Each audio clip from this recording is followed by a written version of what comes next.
de la comunidad jurídica universitaria.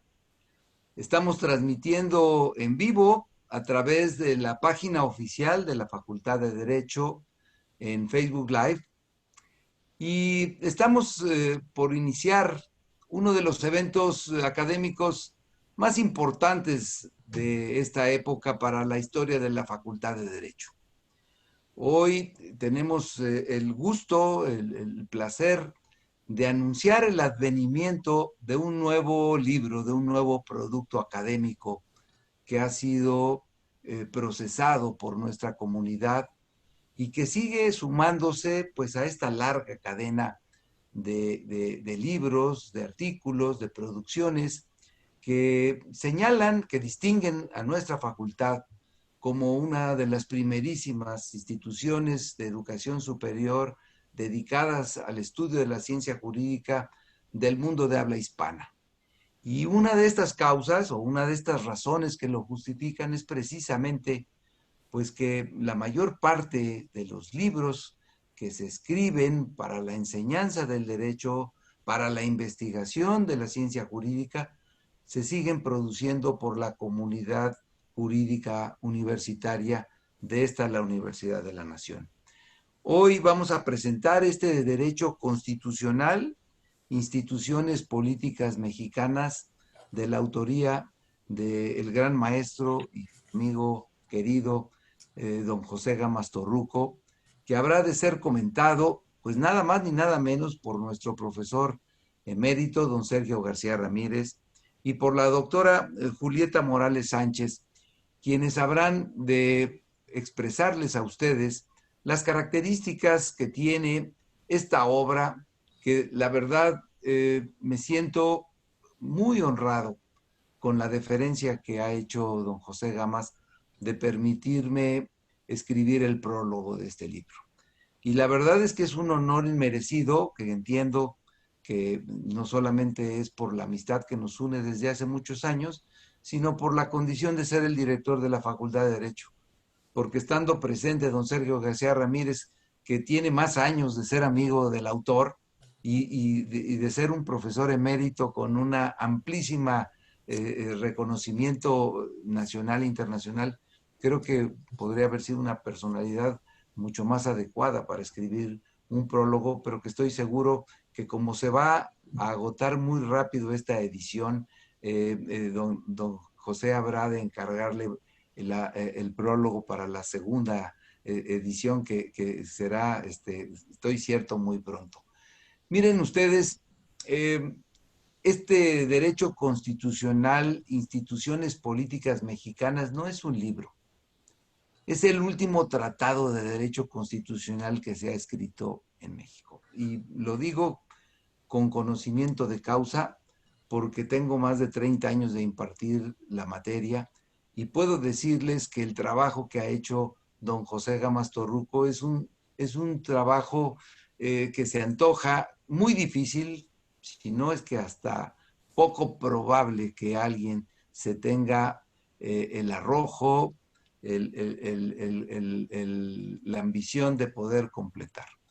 Es un libro que pues, contiene pues, la formación del autor, que es pues, un egresado muy distinguido de nuestra Facultad de Derecho, que estudió Derecho Constitucional y Ciencia Política en la Universidad de París, que ha sido maestro en Derecho Comparado en la Facultad Internacional de Estrasburgo y lo ha hecho también en la Universidad de Toulouse y en la propia Universidad de París, y que ha dado clase en nuestra Facultad de Derecho desde el año de 1963.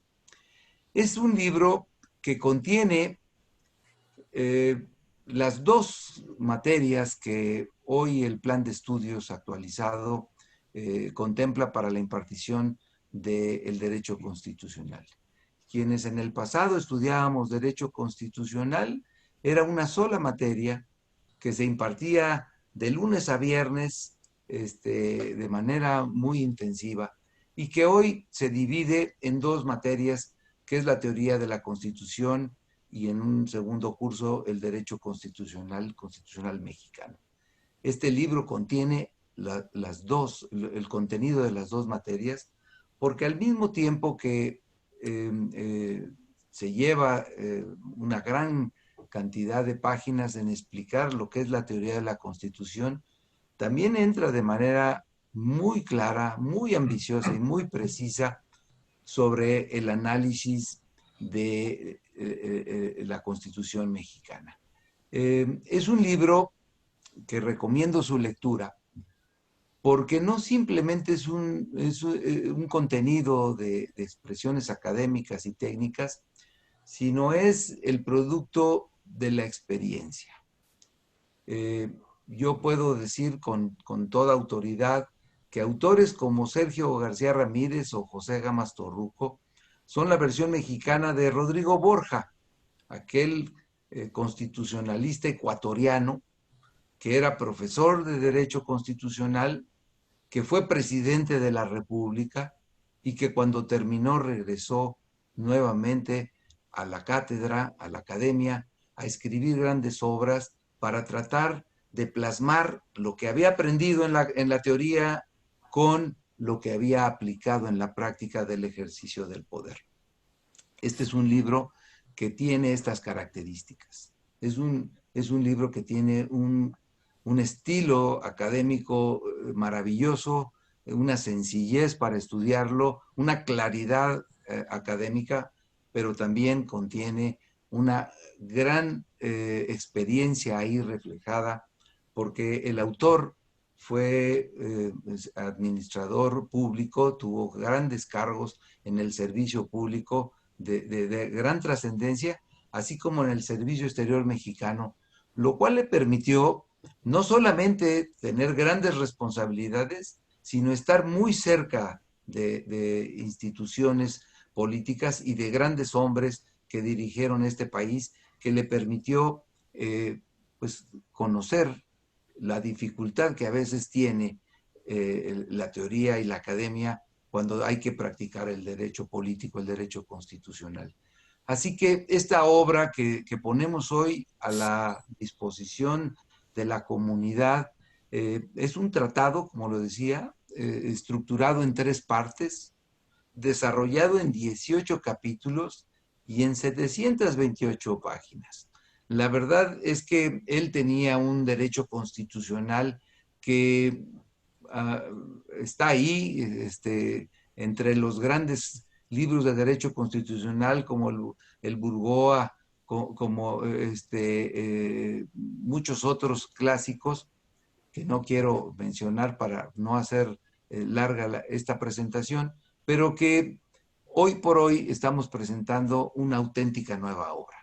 Es un libro que mantiene muchos de los contenidos del anterior tratado, pero que se ha dedicado a utilizar los 3 métodos de investigación para el estudio de la ciencia jurídica. Utiliza el método histórico, utiliza el método sociológico y utiliza el método jurídico. Las 3 cosas están plasmadas en este libro porque explica la historia, porque explica lo que dice la Constitución y porque explica qué es lo que sucede en la aplicación. Y no se quedó simplemente en la teoría, sino que está actualizado y ustedes podrán encontrar pues capítulos y partes muy importantes donde se explica la Guardia Nacional, que es de reciente creación, los órganos constitucionales autónomos y también el Sistema Nacional de Anticorrupción que está ahí en la Constitución y que a veces cuesta trabajo explicarle a los alumnos, pues por qué lo que dice la Constitución no ha tenido la eficacia que esperaríamos al no haber la voluntad política para echarlo a caminar, a pesar de que el tema del combate a la corrupción ha sido uno de los grandes temas de la agenda política nacional, pues sabemos que el Sistema Nacional de Corrupción no ha tenido el impulso desde el gobierno y todas estas cosas las encontrarán ustedes explicadas en este libro. Estoy seguro que Editorial Porrúa, con quien acabamos de tener una interacción muy importante y que en unos cuantos días pondremos a la disposición de todos ustedes la enciclopedia jurídica de manera gratuita para que puedan estudiar durante esta época de la pandemia y tomando en consideración que nuestra biblioteca está cerrada. Y platicaba con José Antonio Pérez Porrúa la necesidad ya impostergable de que todas las ediciones que se hagan en adelante no solamente se hagan en escrito, sino se hagan de manera electrónica. Yo estoy cierto que Editorial Porrúa estará buscando muy pronto a don José para convencerlo de que este libro esté también a la disposición y a la venta de manera electrónica. Pues para finalizar, solamente doy un dato. Hay 255,000 jóvenes que están estudiando Derecho en México en este momento. Estoy seguro que muchísimos de estos jóvenes envidian la oportunidad que tienen los estudiantes de la Facultad de Derecho, no solamente de estudiar esta ciencia jurídica, sino de recibir clases con los autores que escriben los libros y además poderlos conocer de manera personal, como estoy seguro que ustedes lo habrán de hacer en este evento y que habrán también de escuchar con mucha atención lo que habrá que decir don Sergio García Ramírez y Julieta sobre esta obra. No me queda más que felicitar a don José, reiterarle mi admiración como constitucionalista y mi reconocimiento como director por esta incansable labor académica y que a pesar de ser el director de la Escuela de Jurisprudencia y de tener que estar vigilando ahora las obras que estamos llevando a cabo para embellecer este recinto histórico, se ha dado tiempo y espacio para reescribir su obra, para actualizarla y para demostrar que su amor hacia la juventud es imperecedero y dejar este libro, este derecho constitucional, este tratado de derecho constitucional, como lo bautizaría yo, como un legado para la enseñanza y para las futuras generaciones. Muchas gracias, maestro, lo felicito. Y sin más, quisiera rogarle a don Sergio García Ramírez fuera tan gentil de comentar esta obra. Muchas gracias, señor director, por sus palabras introductorias, presentación que ha hecho de su servidor y amigo. Y muchas gracias, por supuesto, al profesor José Gámaz Torruco por haberme invitado a participar en esta formal presentación de su magnífica obra. Estamos en la víspera de 2021, es obvio, es decir, en la víspera de 2 siglos, cumplimiento de 2 siglos de nuestra trayectoria política constitucional. Una accidentada trayectoria, compleja, difícil, lo sigue siendo en estos días. De ahí la pertinencia y la oportunidad de que surjan estudios extensos, eruditos, importantes, como el que se debe a don José Gámaz Torruco, que analicen el curso del constitucionalismo en México, de la normativa constitucional y de los hechos que la determinan. Cuando nuestro país surgió a la vida independiente, el primer cuidado que tuvieron los padres de la nación mexicana, del Estado mexicano, de la República en ciernes, que en algún momento fue imperio, fue ocuparse, fue desvelarse en el diseño de las constituciones y la organización política de México, a través de proyectos que fueron numerosos, importantes, de planes y manifiestos. De ahí, de esa línea de reflexión, de esa línea de preocupaciones y ocupaciones, provienen varios capítulos en el estudio de los grandes temas constitucionales. Allí están los textos de los grandes doctrinarios organizadores de la nación, Gómez Farías, Lucas Alamán, no propiamente tratados de derecho constitucional, desde luego, pero aportaciones a la construcción constitucional de México. También los forjadores de los derechos y las garantías en aquella etapa luminosa del orden y del pensamiento jurídico mexicano, Otero, Rejón, formadores del juicio de amparo y de otras instituciones, y los constitucionalistas propiamente dichos, los Vallarta, Rabasa, los analistas de nuestra Constitución de 1857. Bueno, esa fue una primera hora, digamos, de este tipo de reflexiones que ahora se documentan en la obra de Gámaz Torruco.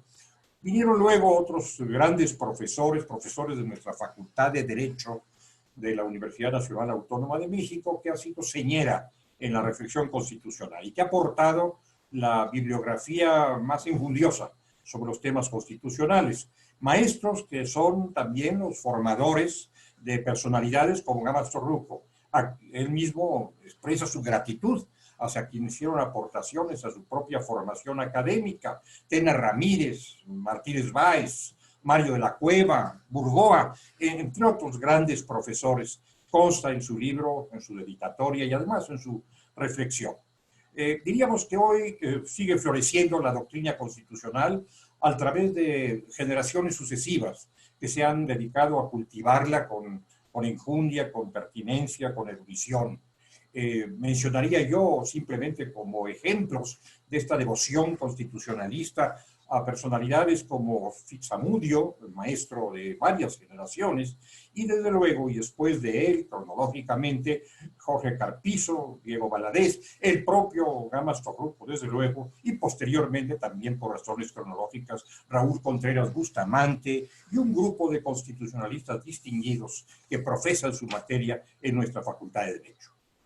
Yo no puedo eludir alguna referencia a mi cercanía personal y profesional que es de toda la vida con José Gama Storruco. A veces se habla de amistades o de compañerismo de toda la vida. Bueno, en este caso, no de la infancia, pero prácticamente desde la adolescencia o un poco más. Hemos sido compañeros y amigos. Y mencionaría también a su lado a su esposa, nuestra colega, nuestra compañera Patricia Buentello, que seguramente le ha animado y aportado el tiempo necesario para que él pueda consumar una obra jurídica tan notable como aquella de la que es autor.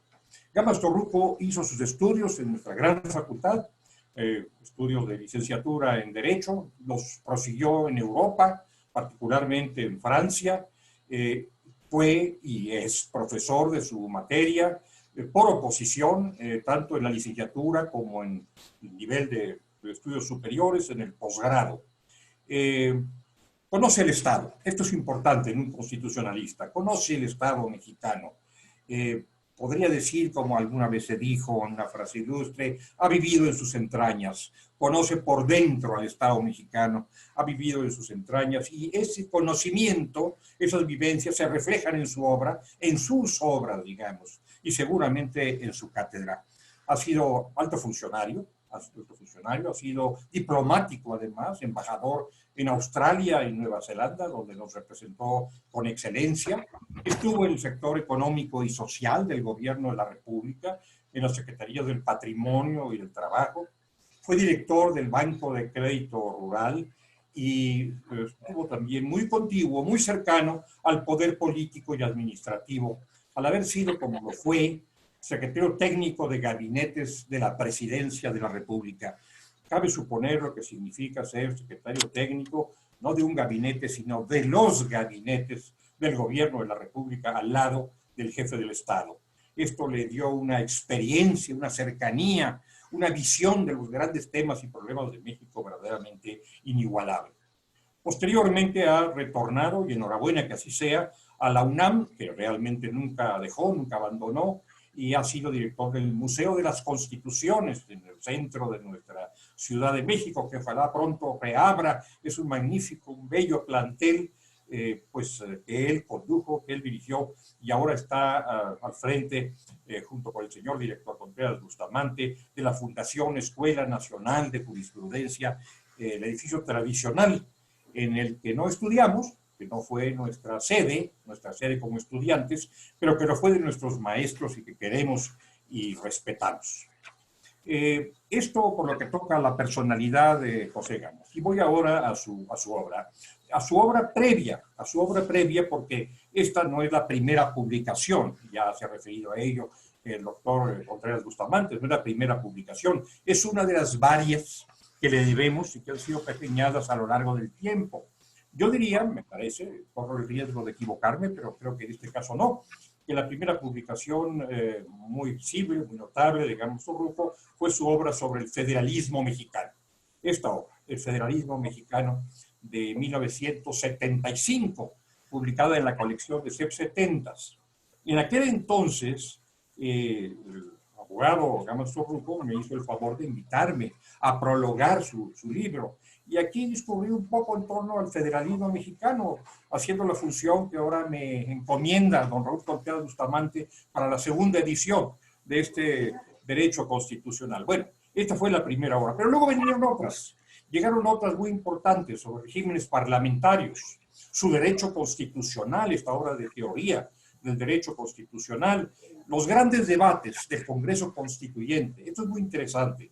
El Instituto de Estudios Históricos de las Revoluciones de México, como se llama ahora, a lo que alguna vez fue de Estudios Históricos de la Revolución Mexicana, publicó una obra del maestro Gámez sobre los debates históricos, los grandes debates en el Congreso Constituyente. Esto es importante porque nos da luz sobre la formación del texto constitucional, las ideas de entonces y la forma que estas ideas influyeron en el desarrollo constitucional posterior. Por cierto, obtuvo Gámez Torruco un premio, una presea bien merecida de este Instituto de Estudios Históricos. Agreguemos muchos artículos publicados en México y fuera de México, en publicaciones especializadas, nacionales y extranjeras. Bueno, y ahora paso a la obra que ahora se presenta, que aquí se presenta.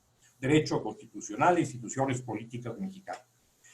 Como lo ha dicho el señor director, hay en ella conceptos generales, un desarrollo histórico, una revisión de la normativa actual y luego una incursión muy minuciosa, muy detallada, muy bien trabajada a través de diversos capítulos sobre la regulación de nuestra Carta Magna, como solemos llamar. De la línea, de la mano del pensamiento liberal de los orígenes, pero de los orígenes del gran constitucionalismo del siglo XVIII, los Rousseau, los Locke, los Sieyès, Gámez Torruco se ocupa del tema del poder constituyente, el dato germinal, es decir, el cauce formal de los temas materiales, de los temas sustanciales de una constitución, la paternidad de la constitución, que la tiene en sus manos el poder constituyente. Lo mismo el original, revolucionario eventualmente, que el constituyente permanente o poder revisor de la Constitución, que en México ha sido particularmente activo. No ha descansado. Yo diría que ojalá que reposara un poco y reflexionara más para poder seguir enriqueciendo, en estricto sentido de la palabra, enriqueciendo el texto constitucional. En fin, este es uno de los primeros temas, o el primero entre todos los que aborda Gámez Torruco.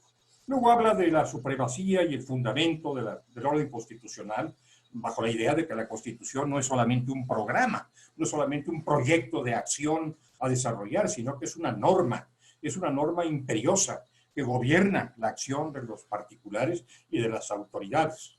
Estudia la personalidad del Estado, sus atribuciones, su función, se ocupa de los modelos federales y apunta que surge la Constitución de una realidad, son sus palabras, y va dirigida también hacia una realidad. Él no acoge esta expresión de la Constitución material. Él manifiesta que la Constitución es un documento formal, es un instrumento formal, pero desde luego acepta que en ese instrumento formal hay muchas materialidades, hay muchos datos del poder social. Trabaja sobre los factores reales de poder, siguiendo a Lasalle, y sobre las decisiones políticas fundamentales, siguiendo Schmitt. Esto integra la primera parte, digamos, de su excelente libro. Viene después una segunda parte, donde habla de la vigencia de la Constitución, entre otros temas.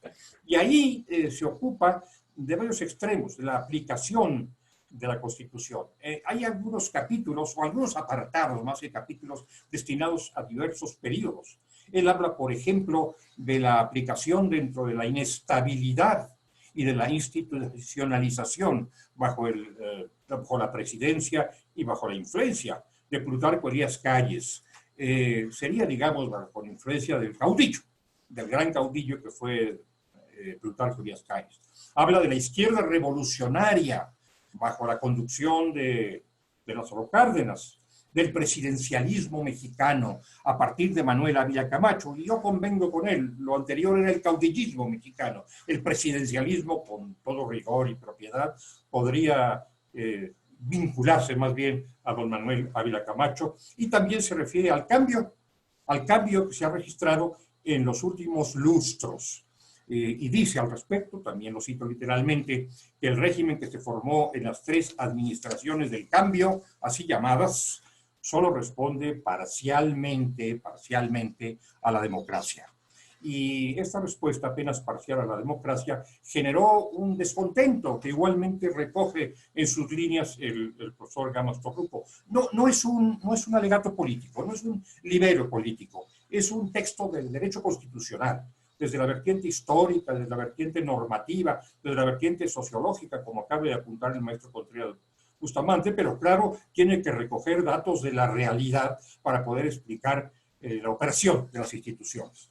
El descontento general fue aprovechado por una corriente política, que es la que actualmente dominante en el panorama mexicano, que ofreció, a cambio de lo que había ocurrido, un programa de renovación, de modificación, más moral que político, dice Gamas Torruco con razón, que ofrece resolver los problemas en todos los órdenes. Al ser esa la oferta de este movimiento, estaría obligado naturalmente a dar resultados positivos en todos los órdenes. Pero esto queda para una reflexión posterior. En la tercera parte de su obra, compuesta por varios capítulos, habla del Estado federal, que es un tema que él conoce y domina, distribución de atribuciones, federación, Estado, Ciudad de México, municipios, alcaldías, en fin, el actual paisaje de nuestro orden constitucional, y también analiza el problema de los tratados internacionales y aborda el de la jerarquía normativa de esos tratados internacionales. Ahora manejamos mucho la idea de un patrón de regularidad o de constitucionalidad o de un bloque de constitucionalidad. En este bloque, no lo solemos llamar así, pero en este bloque o patrón de regularidad están insertos los tratados internacionales, y yo sí pienso que hay jerarquía normativa, no solamente coincidencia, sino jerarquía normativa en favor de los derechos humanos, las disposiciones que mejor atienden, tratan los derechos humanos, son jerárquicamente superiores a otras disposiciones. Nuestra jurisprudencia ha procurado no hablar de jerarquía, no habla de jerarquía, pero bueno, yo creo que es válido hablar de ella en un ambiente académico. Alude también, don José Gamas, a la democracia representativa, y al referirse a ella también surge el examen de los mecanismos de democracia directa, que no son factibles en la actualidad. Inmediata comunicación entre el pueblo en su totalidad y las decisiones que conducen a la nación. Bueno, él se refiere a la iniciativa popular, a las consultas populares y a la revocación del mandato. Lo menciono simplemente, hay que leer la obra. No me interno en estas difíciles materias, aunque tengo la tentación de ingresar en ellas, particularmente a propósito de la consulta popular. Pero no me interno en ello porque desviaría la atención de quienes deben estar atentos a la obra de Gamas y no a mi opinión sobre esta llamada consulta popular que nos ha aquejado últimamente. Habla también del sistema presidencial. No se refiere al sistema presidencial, pero seguramente en su próxima edición lo hará, espero yo, a lo que llamamos las facultades metaconstitucionales del Ejecutivo. Alguna vez se aludió mucho a las facultades metaconstitucionales y se aludió mucho críticamente, a menudo, aquellas atribuciones ejercidas por el Ejecutivo más allá de los linderos constitucionales. Pues si entonces se habló de facultades metaconstitucionales, ahora podríamos desbordarnos en las referencias a facultades metaconstitucionales. Tampoco ingreso en esto, simplemente hago notar que hay un buen tratamiento en la obra sobre el poder ejecutivo, sobre el poder legislativo, desde luego, y sobre el poder judicial. Se refiere a lo que yo prefiero denominar el poder jurisdiccional, porque nuestra Constitución acota lo de poder judicial a ciertos órganos y a determinadas atribuciones muy perfiladas. Pero al lado de ellas han surgido en los últimos años, sobre todo, otras expresiones de lo que podemos llamar un poder jurisdiccional, y las menciona Gamas, la agraria, la administrativa, la relativa a adolescentes y otras más, inclusive las alternativas de la jurisdicción. Todas estas son, de justicia formal quiero decir, todas estas son expresiones jurisdiccionales que merecen atención en un texto sobre derecho constitucional. Analiza también, don José, la jurisdicción constitucional, el amparo, las controversias constitucionales, las acciones de constitucionalidad, y también incluye en este capítulo a órganos que no son propiamente jurisdiccionales, sino parajurisdiccionales, que son enormemente relevantes en nuestra práctica, en nuestra vida cotidiana, que son las comisiones de los derechos humanos, que han recibido últimamente algunos golpes. No me voy a internar en el examen de los golpes, simplemente menciono que los han recibido, aunque no son propiamente órganos jurisdiccionales.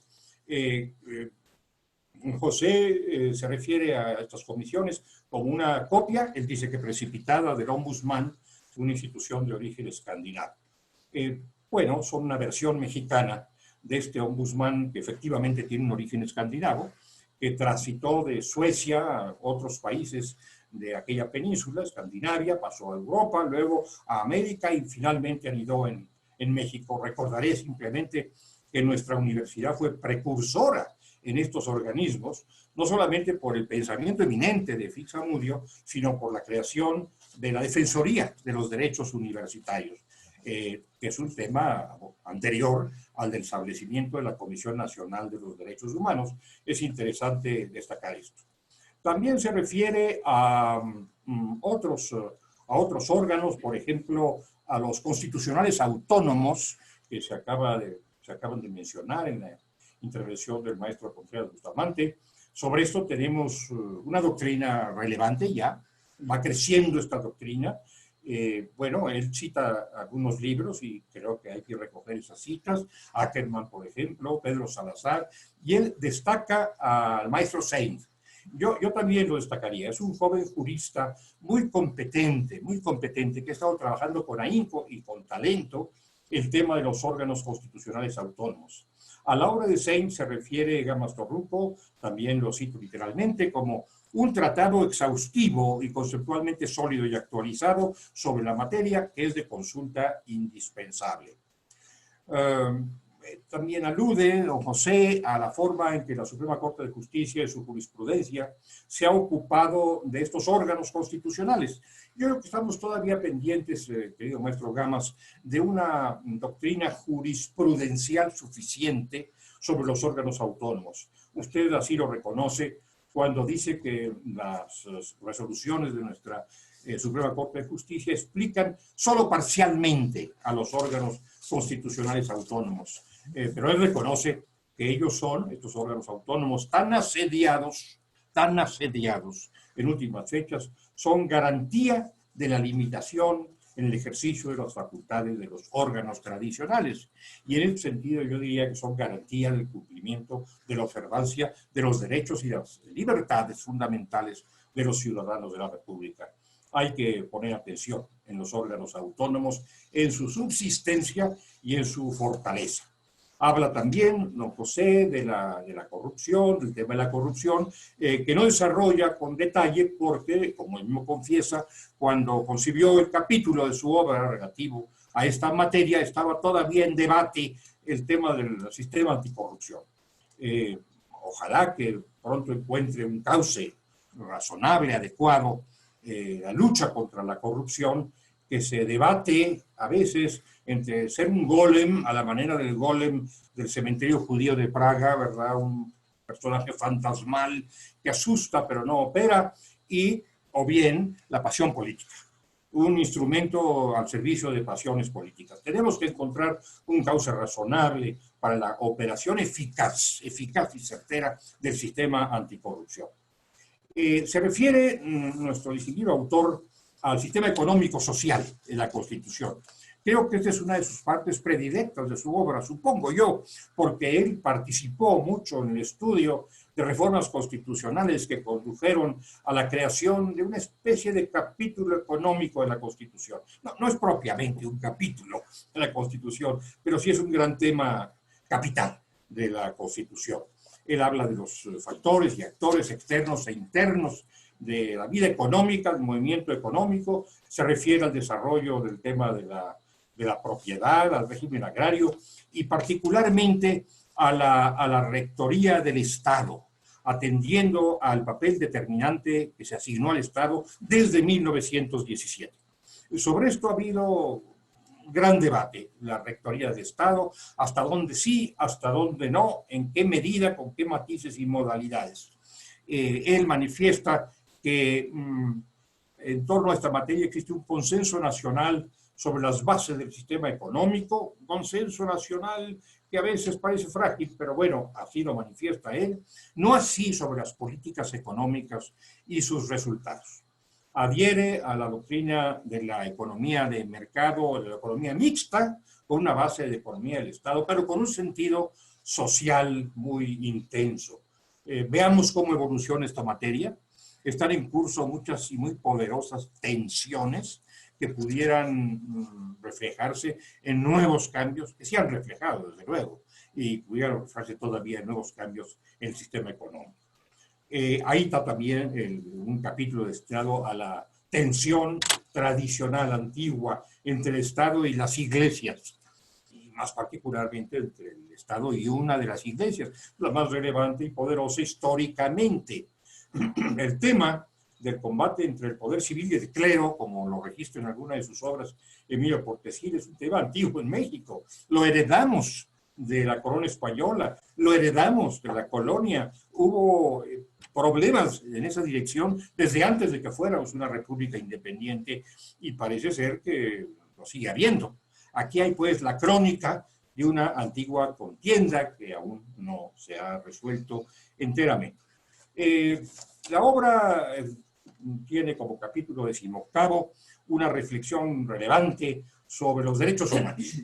Sobre los derechos humanos que de rigor están presentes a todo lo largo del libro de Gámez Torruco. Pero hay un capítulo específico destinado a los derechos humanos inventado sobre un concepto de dignidad de la persona humana, concepto que nos ayuda a superar las tensiones entre el positivismo y el justnaturalismo. Así lo hicimos doña Julieta Morales y yo en nuestro libro sobre reformas constitucionales en materia de derechos humanos, centrando nuestra deliberación sobre el concepto de dignidad humana en que pueden coincidir justnaturalistas y positivistas.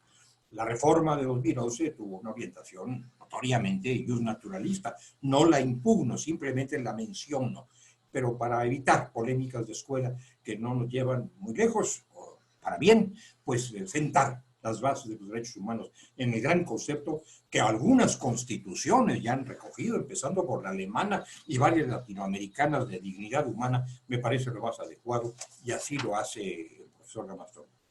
Bien, habla también de los imperativos programáticos de nuestra Constitución. No me quisiera detener en eso para no ocupar tiempo que será mejor servido por otros participantes. El último capítulo de la obra, el 19º, se denomina cierre. Está bien, es el cierre de la obra, pero por supuesto no es el cierre de la reflexión. A propósito de ese cierre de la obra, se abre todo un canal para la reflexión, todo un largo camino para la reflexión. Se está refiriendo al relevo de la Constitución, al relevo completo, integral de la Constitución. ¿Es esto posible o no?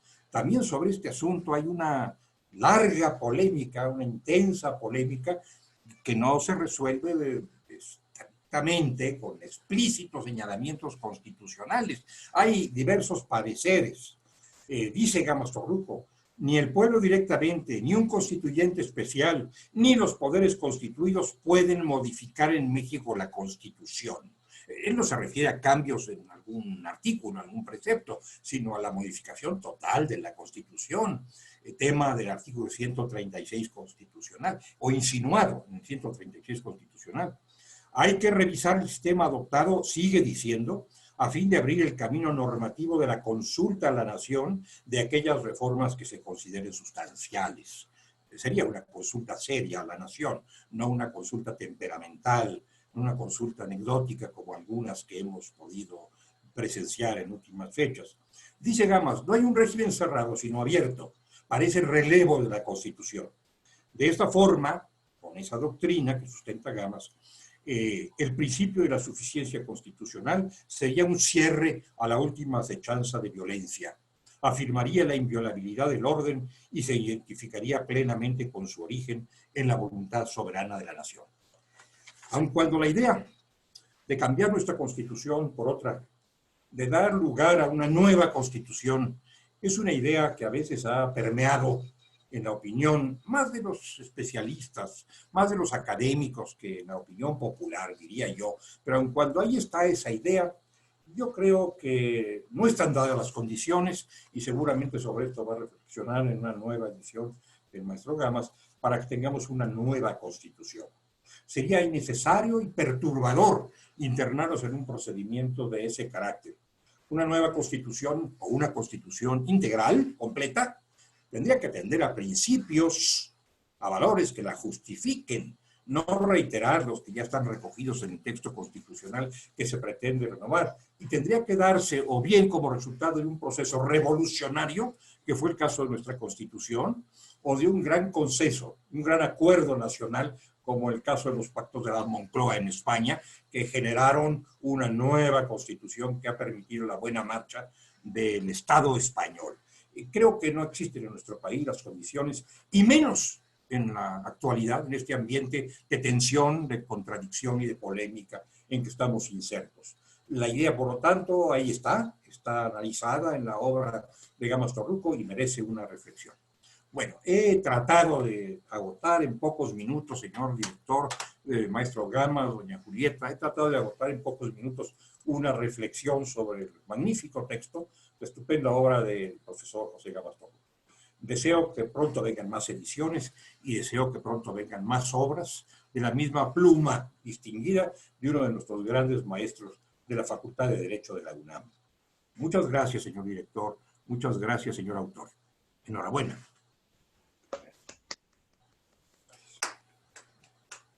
Muchas gracias, don Sergio.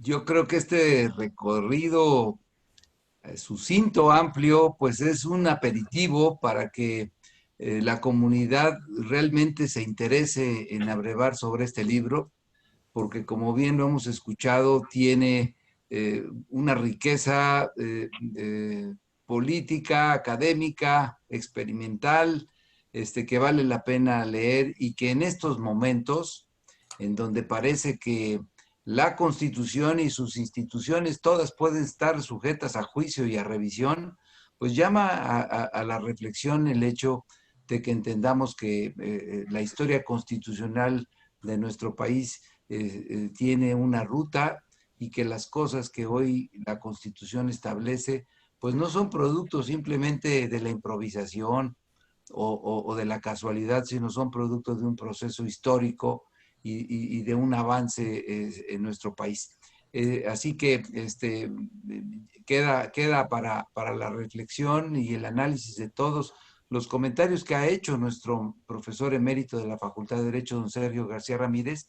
Y ahora toca el turno a una distinguida constitucionalista, una de las jóvenes promesas que tiene la Facultad de Derecho, una de las autoras y coautoras de libros, precisamente de don Sergio García Ramírez, a quien don José Gamas Torruco le ha pedido que haga otro comentario sobre este libro.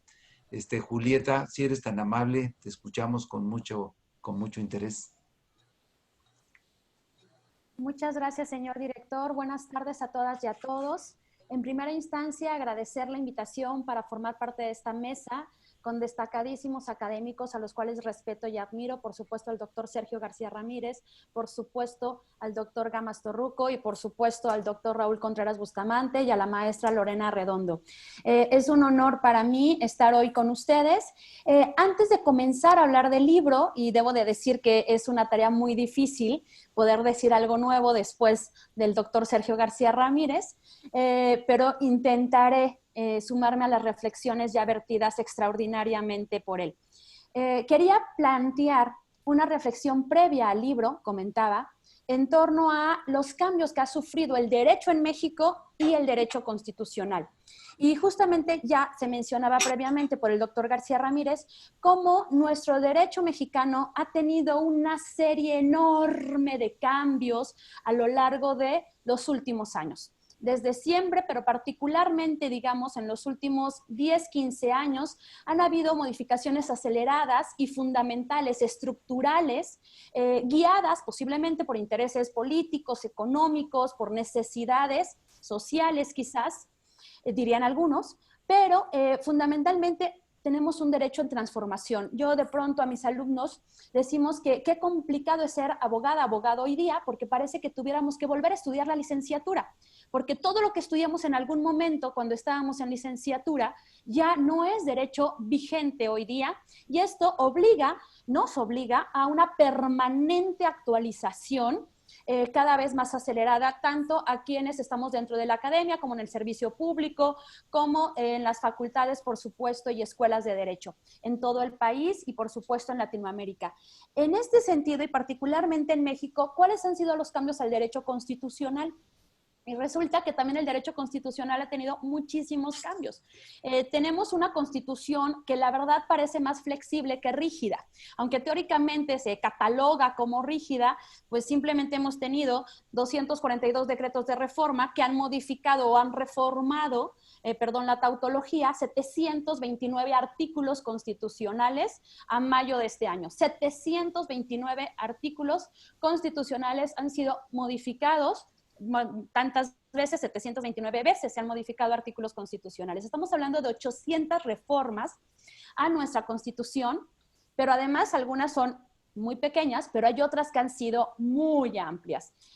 Hoy día abrimos la Constitución y no es la Constitución que se dio el constituyente permanente, y más adelante me referiré a un aspecto en torno a cláusulas pétreas o cláusulas de intangibilidad.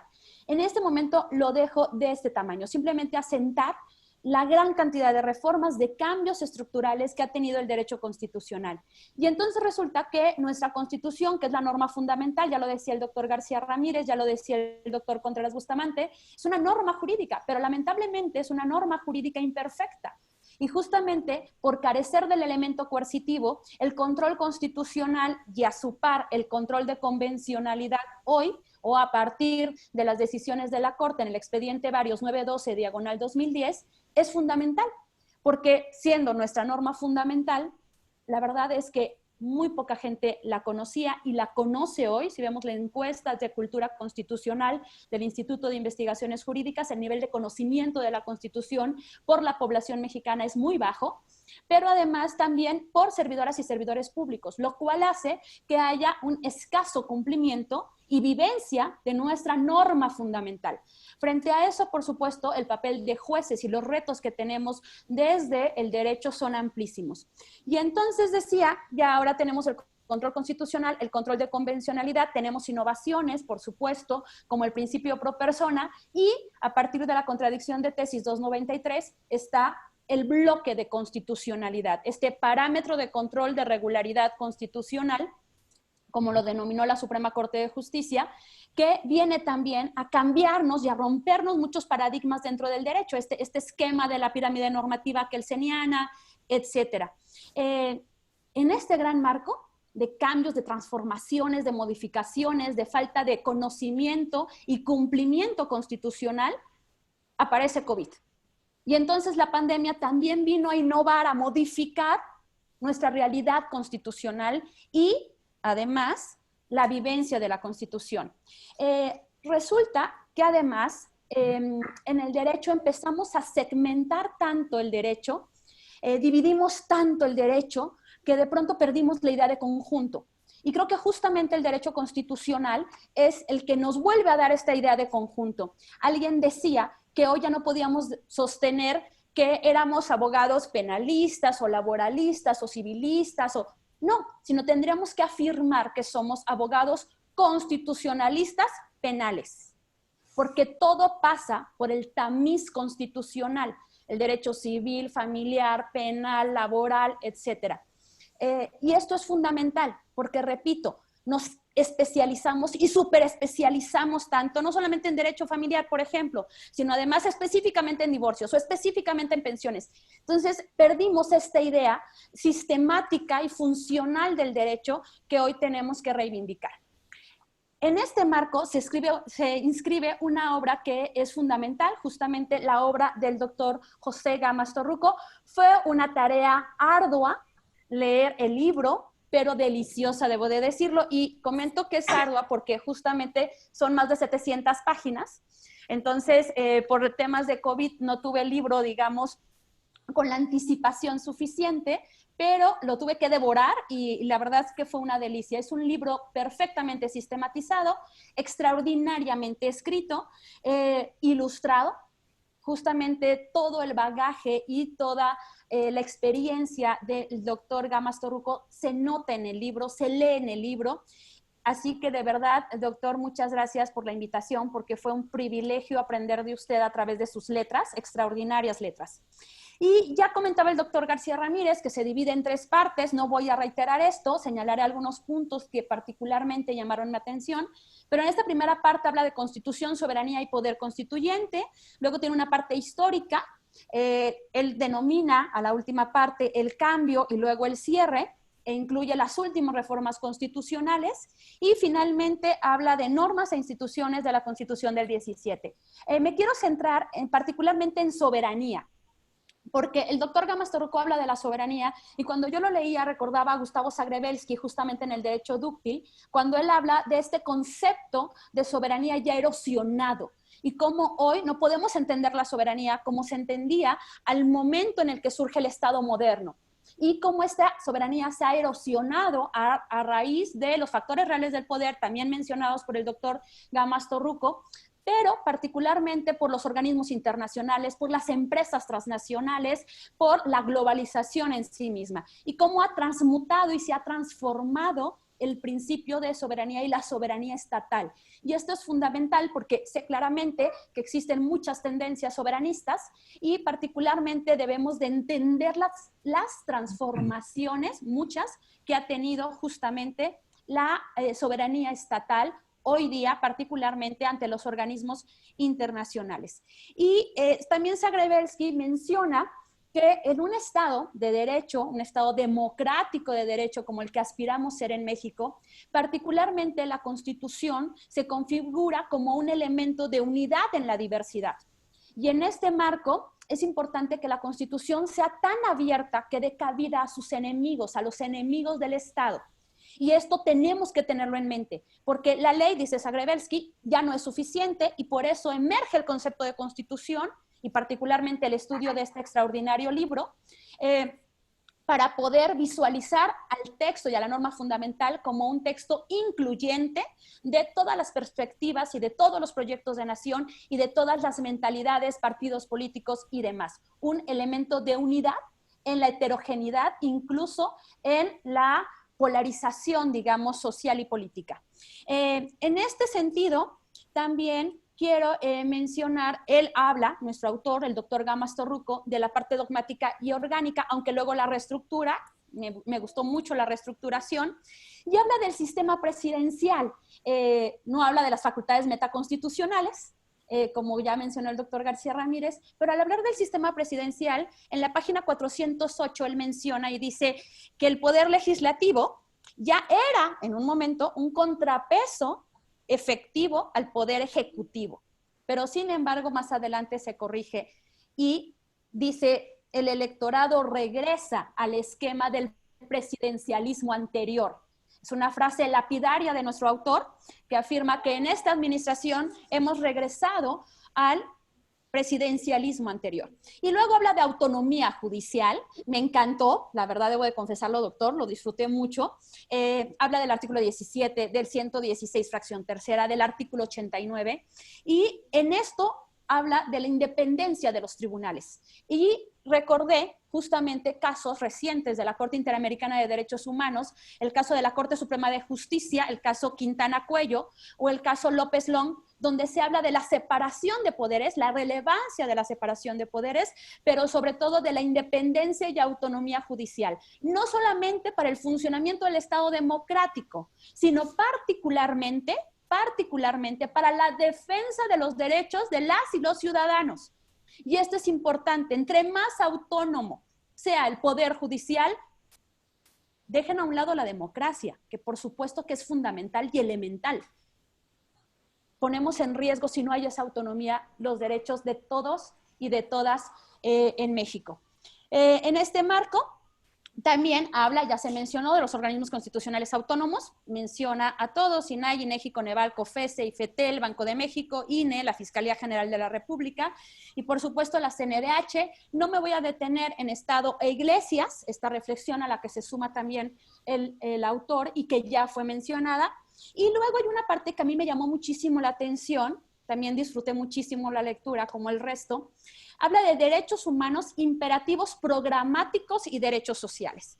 Y entonces, en este marco, trae a cuenta el bloque de constitucionalidad, el principio pro persona, y de la página 675 a la 679 hace una propuesta, una nueva propuesta de clasificación de derechos. Yo estudié con Ignacio Burgoa aquel libro de garantías individuales, entonces la clasificación muy clásica, digamos, la tengo en mente, así que agradezco esta nueva clasificación de un extraordinario, brillante autor mexicano que viene a sumarse a la realidad actual, porque pues, lamentablemente el doctor Burgoa falleció hace ya varios años y no teníamos una clasificación tan novedosa como la que plantea el doctor Gamas Torruco. Él recuerda, nuestro autor, que los derechos son igualados en algunas ocasiones a prestaciones sociales y que hay quienes los han denominado normas impropias. El autor maneja un término, propone un nuevo término de imperativos programáticos, dice él. Imperativos programáticos, y dice tienen el carácter de obligatoriedad y se refiere particularmente a educación, salud, medio ambiente, vivienda, cultura, agua.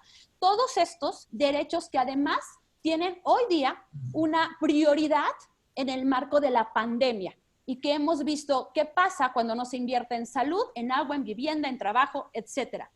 Pero al recordarlo, y cuando él habla de ESCA, que es lo que son derechos económicos, sociales, culturales y ambientales, recordé el libro del costo de los derechos, en el cual afirma que todos los derechos cuestan dinero. Todos los derechos cuestan dinero. Y la decisión de a qué derechos le destinas más o menos dinero es una decisión justamente política. Y aquí es importante, por ejemplo, recordar cuánto nos cuesta en México el acceso a la justicia, cuánto cuesta el poder judicial en nuestro país. Y veremos si los derechos civiles y políticos no cuestan. O cuánto cuesta una elección, justamente ahora que estamos ya arrancado el proceso electoral federal 2020-2021. Entonces, en este marco, quiero cerrar solamente ya en obvio de tiempo. La verdad es que cuando yo lo leía, recordé mucho algo que leí y escribí hace algún tiempo en torno a Constitución y utopía. Y entonces hay quien dice que sí, la Constitución es una norma, sin duda, pero además de ser una norma, es un programa político para el futuro. Y hay quien maneja el término de utopías de derecho positivo. Y dice que la Constitución tiene utopías de derecho positivo, porque a pesar de no ser realizables en la actualidad, sí dan perspectivas de transformación. Y pensemos en el contenido de la Constitución. ¿Cuántas personas en México tienen vivienda? ¿O tienen realmente derecho a la salud? ¿O trabajo digno? O sea, pensemos en nuestra parte, sobre todo clásicamente llamada dogmática, este núcleo de derechos. Y en este marco podremos ver que mucho de nuestra Constitución, lamentablemente hoy día, aún es una utopía, pero te da una ruta para el gobierno, para el Estado, una ruta a seguir para la transformación hacia la igualdad, la justicia y la inclusión en México. Finalmente, decía al inicio que iba a hacer una mención a que en México nuestra Constitución, esta Constitución que, aunque es rígida, parece más flexible, carece o hay ausencia de cláusulas pétreas o de intangibilidad. Y esto nos pone en boga una pregunta que nos planteamos con el doctor García Ramírez en aquel libro, ya en su 5ª edición, sobre la reforma constitucional de derechos humanos, hoy denominado Constitución y Derechos Humanos, sobre las reformas constitucionales. Y preguntamos en aquel momento, ¿las reformas constitucionales pueden ser inconstitucionales? Y justamente por eso en España tenemos o existen cláusulas pétreas o de intangibilidad, aquellas que tú no puedes tocar y que las puso el constituyente originario, pero que son intocables para el constituyente permanente. No se pueden tocar bajo ninguna circunstancia porque representan la esencia del Estado. Y en este marco, recordé, por ejemplo, la reforma constitucional en materia de Guardia Nacional. Y uno de los temas fue la CNDH en aquel momento no pudo interponer acción de inconstitucionalidad porque justamente se trataba de una reforma constitucional. Y el artículo 105 no prevé esta posibilidad. Entonces, volvemos a preguntarnos, ¿en México hay reformas constitucionales que puedan ser inconstitucionales por ir en contra del espíritu mismo de la Constitución, o tendríamos que tener ya estas cláusulas pétreas o de intangibilidad que protejan a nuestro texto constitucional de los vaivenes políticos? Y creo que es una pregunta que plantea el autor, nos revela, y la dejo simplemente para invitar a la lectura. Es un extraordinario texto. Yo siempre le digo a mis alumnos que a veces añoro mucho que no tenemos autores mexicanos que estén escribiendo y generando libros de textos actuales, porque lamentablemente a veces parece que estudiamos derecho con las técnicas del pasado y con libros del siglo XIX, XX. Y entiendo a los clásicos, pero es necesario ahora retomar nueva bibliografía, así que agradecemos al doctor desde el derecho constitucional, y un poco me pongo en voz de los constitucionalistas y las constitucionalistas, agradecemos que haya obra actualizadísima a 2019, al último día de 2019, obras tan actualizadas que vengan a servirnos ahora sí como libros de texto para poder formar a las y los nuevos juristas. Muchas gracias, señor director. Nuevamente gracias al autor, al doctor García Ramírez, y a la anfitrionía de Lorena Redondo por estar en esta mesa. Gracias por su tiempo y por su paciencia, y nuevamente felicidades, doctor Gamas Torruco, mi más profunda admiración, felicitación y reconocimiento. Muchas gracias, Julieta, por esta amena, inteligente y muy documentada comentario. Se ve que leíste el libro efectivamente a detalle, así que don José Gamas Torruco debe de estar muy contento, porque cuando uno sopesa el libro, uno piensa que es como para consulta, irlo leyendo de a poquito, pero la verdad es que, como bien lo dice Julieta, es un libro que una vez que comiencen a leerlo no lo van a poder soltar, sobre todo aquellos que estén en un proceso formativo. Bueno, pues creo que es tiempo de que escuchemos al autor de este libro, al que hemos llenado de tantas elogios y que le hemos encontrado tantos atributos. Por favor, don José, ¿es usted tan amable de expresarnos su sentir como autor de esta obra? Muchas gracias, Raúl. En primer término, agradecerles los comentarios tanto a Julieta, a Sergio y a usted. Verdaderamente estoy abrumado por la forma y el fondo de lo que se ha dicho sobre el libro. Y el libro comienza, a diferencia de muchos de los textos sobre derecho constitucional clásicos, con los derechos humanos, y termina con los derechos humanos. Primer capítulo y último capítulo en última instancia. Y esto para mí tiene un significado muy especial, porque siento que los derechos humanos inspiran todo el sistema, no solamente por el hecho de que ya las reformas constitucionales relativamente recientes así lo han acreditado, nada menos que en el artículo 1 de la Constitución, sino porque los derechos humanos permean todo el resto del articulado. De manera que sí siento yo que en esa materia los derechos humanos son la base del constitucionalismo. Y esto, pues ya se han hecho los comentarios respecto al bloque de constitucionalidad, en fin, todo eso lo he tratado de expresar en la forma más sencilla en el libro y ahí queda. Hay algo muy importante y es el hecho que se ha destacado o han destacado ustedes sobre la soberanía. Para mí, el tema de la soberanía está intrínsecamente ligado a los derechos humanos. Son conceptos que yo acredito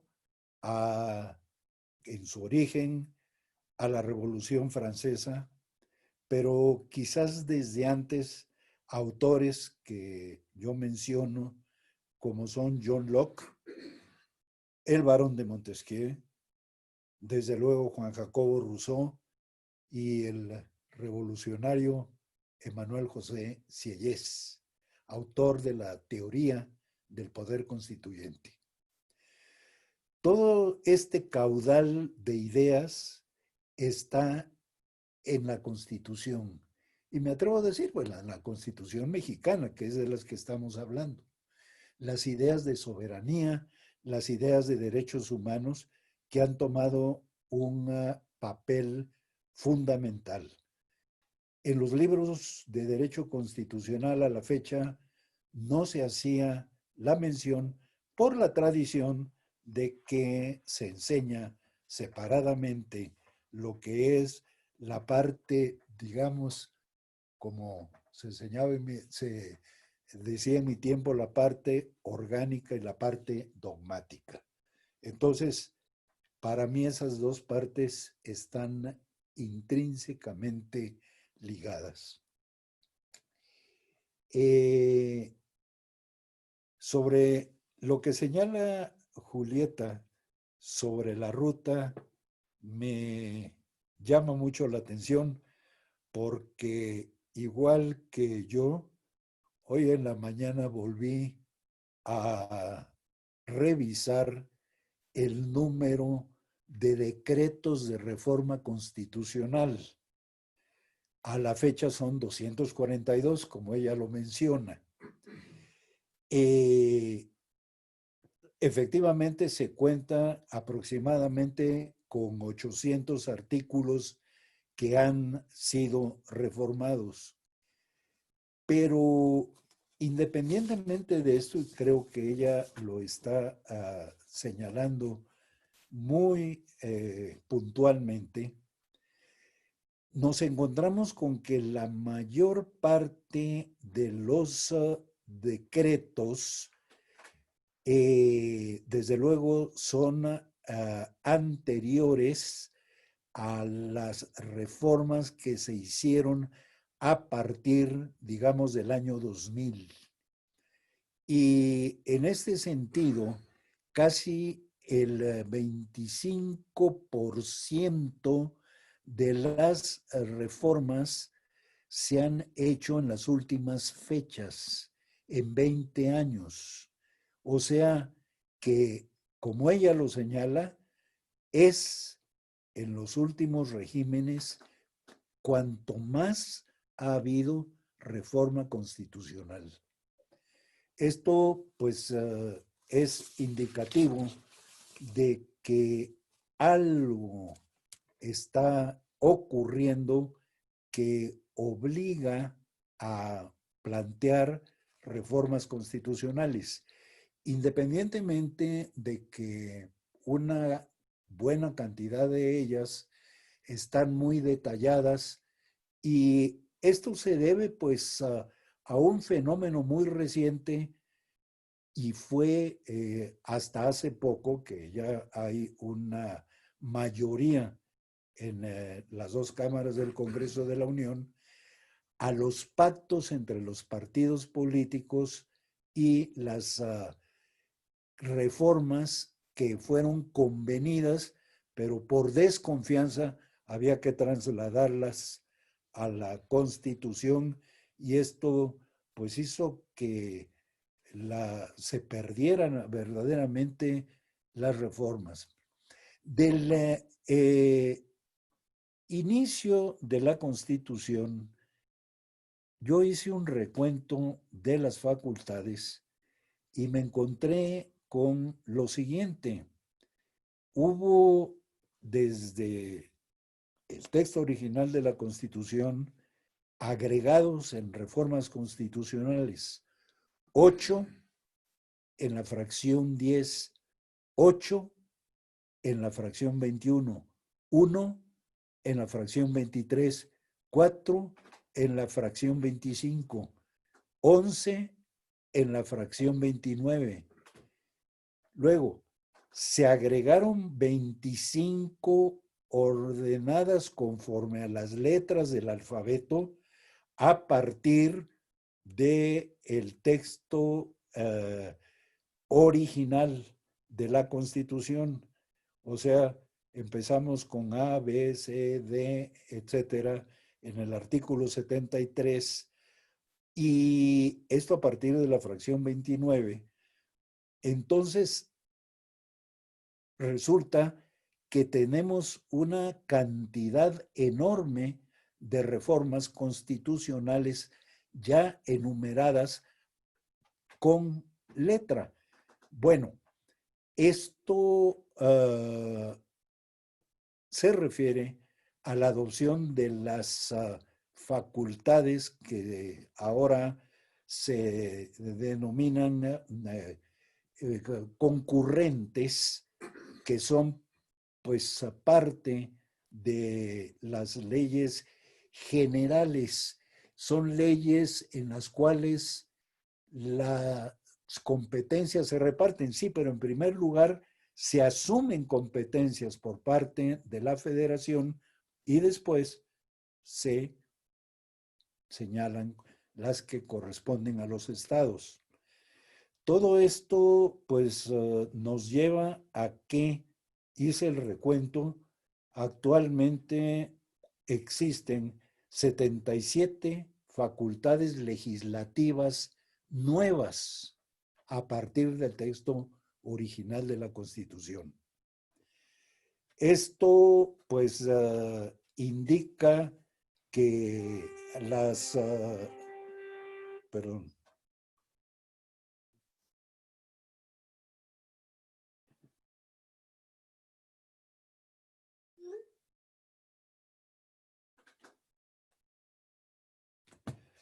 esto indica pues que por alguna razón se ha hecho necesario reformar la Constitución a últimas fechas.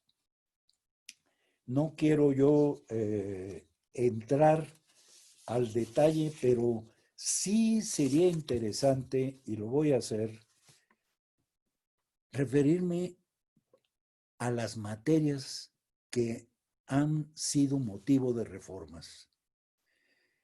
Desde luego, la extensión y refuerzo de los derechos humanos, con el señalamiento de las fuentes, la Constitución y los tratados internacionales, la obligación de todas las autoridades de respetarlos, garantizarlos, la formación del bloque de constitucionalidad.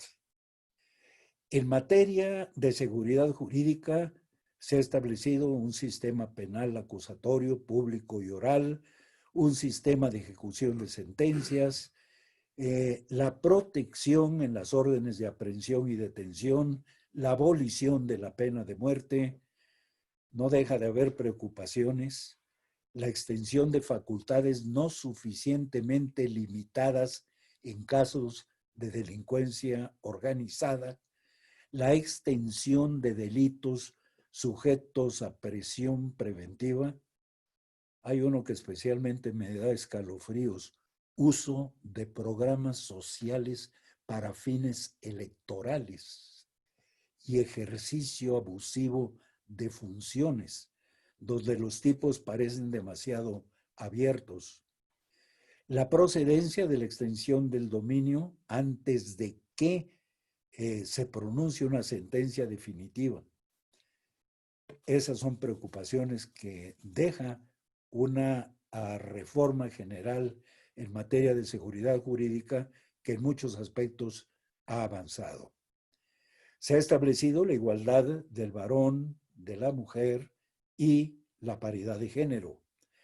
Se han extendido las garantías y el refuerzo del poder judicial, la justicia constitucional que mencionaba tanto el doctor García Ramírez como Julieta. Las controversias constitucionales, las acciones de inconstitucionalidad, el control difuso, el control de convencionalidad, se ha reforzado el juicio de amparo, se ha reestructurado la Suprema Corte de Justicia, ha habido facultades de decisión que se han otorgado a los tribunales colegiados de circuito, a los juzgados de distrito, se creó un Consejo de la Judicatura para aliviar a la Suprema Corte de tareas administrativas y, en fin, una extensión de las instituciones hacia los estados, de todas este tipo de institución. Imperativos programáticos. Se refería Julieta a ellos, no los voy a repetir. Si bien su cumplimiento depende de cuestiones presupuestales, ahí están ya reconocidos y desde luego pues dan origen, según siento, a inclusive acciones en lo que se refiere a la eventual reclamación de prestaciones y de protección. Avances importantes en la educación, en la autonomía universitaria. Las primeras reformas constitucionales, hay que recordarlo, fueron en materia educativa. Vino después la autonomía universitaria, la preparación muy reciente que se ha incluido en la Constitución de maestros, de programas escolares, el Estatuto de las Asociaciones Religiosas. No olvidemos que la única guerra civil que ha padecido México fue por razones religiosas. Avances notables en la manifestación de ideas y en la libre información, la instauración de un sistema económico-social que no existía, a lo que se refirió el doctor García Ramírez, el derecho a la doble nacionalidad, la elevación de la Ciudad de México a entidad federativa, la democracia representativa, la iniciativa ciudadana de leyes, consultas populares, revocación del mandato presidencial, el municipio libre al cual se le concedieron derechos, servicios específicos, sistemas de responsabilidad de los mismos servidores públicos y elecciones y partidos políticos que han sido consolidados como base de una democracia, que tienen toda una regulación específica y desde luego pues la organización y el financiamiento de los mismos partidos políticos. Respecto a la historia, sí he considerado que el derecho constitucional mexicano responde a todo un proceso histórico. Hago los señalamientos desde la Constitución de Apatzingán, que tuvo una vigencia muy relativa, pero también de la Constitución de Cádiz, donde participaron los representantes de las entonces provincias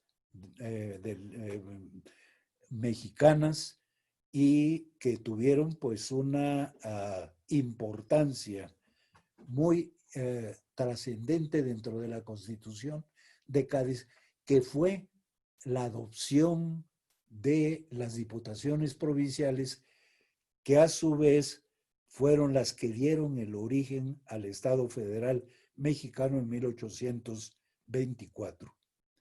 Toda la lucha de liberales, conservadores y desde luego ya llegando después a las reformas que se lograron hacer en muchos aspectos en la época de el general Díaz y finalmente las reformas o la expedición de la Constitución de 1917.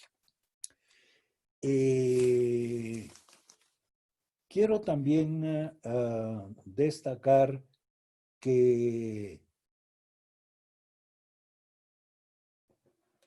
el derecho constitucional mexicano ha evolucionado y ha venido evolucionando paulatinamente, como hemos señalado, y que hay una ruta de este proceso histórico, como creo haberlo señalado, por necesidades que se van presentando. Respecto a la intangibilidad de la Constitución, sí planteo el problema. Confieso que ya me dio un poco de miedo a estas alturas explorar el problema, pero pues lo tuve que señalar porque está en el artículo 136 y tenía yo que completar la Constitución y no eludir lo que el artículo 136 dice.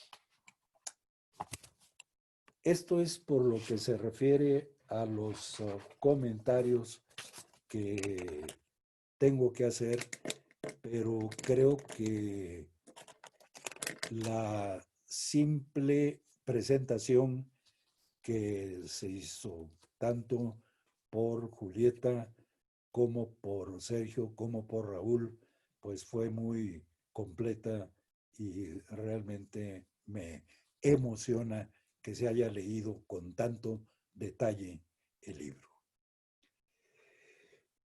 Quiero finalmente destacar el papel que en mí ha tenido la Facultad de Derecho donde estudié. Y me voy a referir a los reconocimientos que al principio del libro hago, pero que quiero hacer públicamente. En primer lugar, a mi esposa, Patricia Buentello Malo, que me ha acompañado toda mi vida, compañera mía y del doctor García Ramírez, de generación en la Facultad de Derecho, de la generación 55 en la Facultad de Derecho. Ella misma, distinguida especialista en lo que entonces se calificaba como criminología, directora del entonces Tribunal para Menores y en 2 ocasiones de la Dirección de Prevención Social en la Secretaría de Gobernación, a cargo de lo que entonces se denominaba sistema penitenciario. Ella lo expreso, lo he expresado y lo repito, me ha acompañado en cada renglón de mis trabajos desde 1963. De mis maestros de la Facultad de Derecho, maestro Mario de la Cueva y desde luego el maestro Ignacio Burgoa.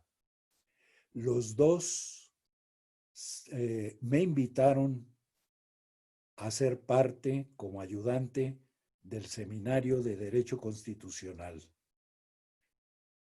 Don Antonio Martínez Báez, que me examinó en la licenciatura de Derecho Constitucional por ausencia del maestro de la Cueva, que en ese momento cumplió un compromiso en el extranjero. Me examinó el maestro Martínez Báez y desde entonces entrañables amigos. El maestro Martínez Báez me acompañó y fue mi guía en los primeros avances de mi vida como asesor financiero en la Secretaría de Hacienda y Crédito Público. Mi profesor de Teoría General del Estado, el maestro Emilio Rabasa, secretario de Relaciones Exteriores. El maestro Miguel de la Madrid Hurtado, secretario en el jurado por el cual obtuve la titularidad en 1965, director general de crédito de la Secretaría de Hacienda, secretario de Programación y Presupuesto, presidente de los Estados Unidos Mexicanos. Hago también un especial reconocimiento, una dedicatoria a mis hijos, Edmundo José, Ileana Patricia, Paula Jimena y Julia Andrea.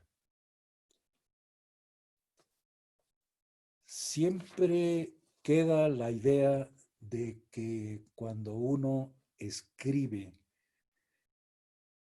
algo debe de quedar para los seres más queridos. Y los seres más queridos, a mi juicio, han sido los más jóvenes. Me refiero a mis nietos, a Naeli, a Kiara y a Adrián. Ellos inician su vida y quiero expresarles siempre qué es lo que un profesor de Derecho Constitucional les puede dejar. Lo digo aquí claramente en la dedicatoria. Les deseo vivir en un estado de derecho. Muchísimas gracias.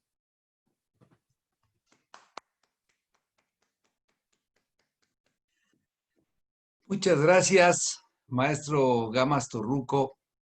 Pues como lo ofrecimos, esta presentación de esta nueva obra que la Facultad de Derecho pone a la disposición de la comunidad jurídica universitaria y de la sociedad en general, pues no creo exagerar mucho si se va a venir a sumar a las obras clásicas de Burgoa, de Tena Ramírez, de Mario de la Cueva o de Carpizo, porque está escrita con muchas cualidades, como ustedes han podido escuchar y observar de los comentarios de don Sergio García Ramírez y de Julieta Morales.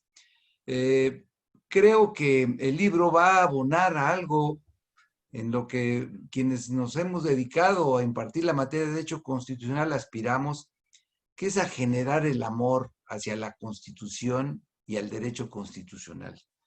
Algo que no es fácil, porque como bien lo dijo Julieta, poca gente ha leído la Constitución, a lo mejor muchos la comentan y la citan, pero pocos la han leído. Y creo que este libro va a contribuir precisamente a generar en nuestros educandos el amor al derecho constitucional. Quien se dedique al derecho constitucional va a aprender de este libro, pues que será un amor que tendrá que acompañarlo el resto de su vida, porque no se puede dejar de estudiarlo.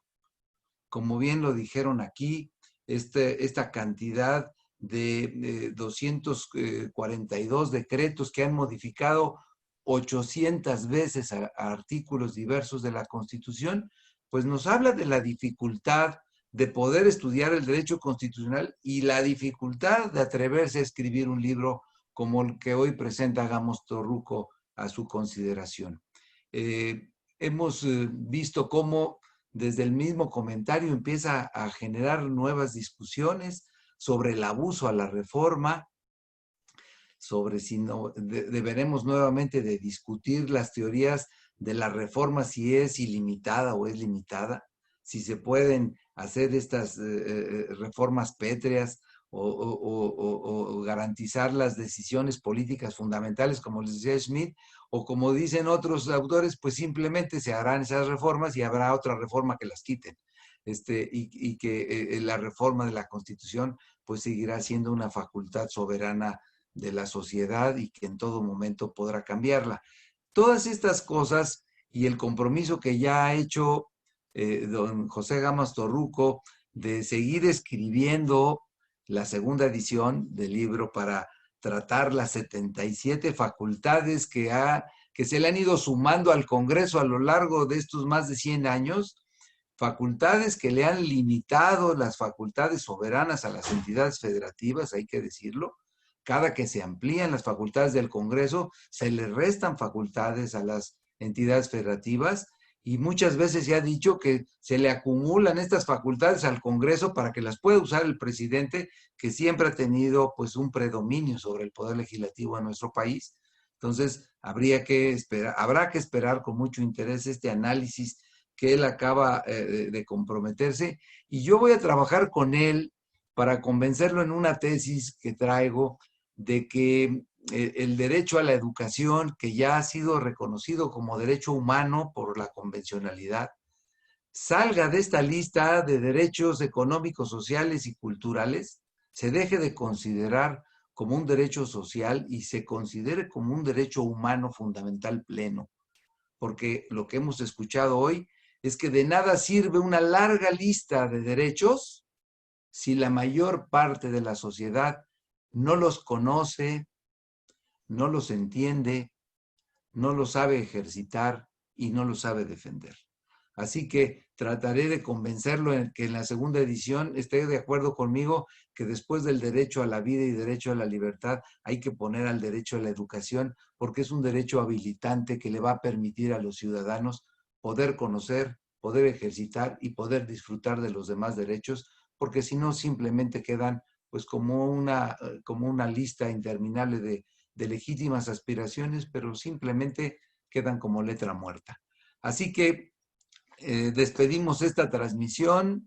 Le agradezco mucho a don Sergio García Ramírez, a Julieta Morales, que hayan estado esta mañana para comentar esta obra fundamental que hoy tenemos a la disposición de la comunidad, este derecho constitucional que viene a enriquecer todo el acervo y a actualizar los libros de texto en los que podrán estudiar nuestros alumnos. Y estoy seguro, don José, que con la presentación de este libro, usted les deja un ejemplo de vida a sus hijos y a sus nietos y hace un legado invaluable para todos sus alumnos y para todos los que amamos el derecho constitucional, para que la Constitución siga siendo estudiada y siga siendo pues la síntesis de las legítimas aspiraciones que tiene nuestra nación. Muchas gracias a todos y muchas felicidades, y por favor compren el libro porque no se lo deben de perder. Muchas gracias.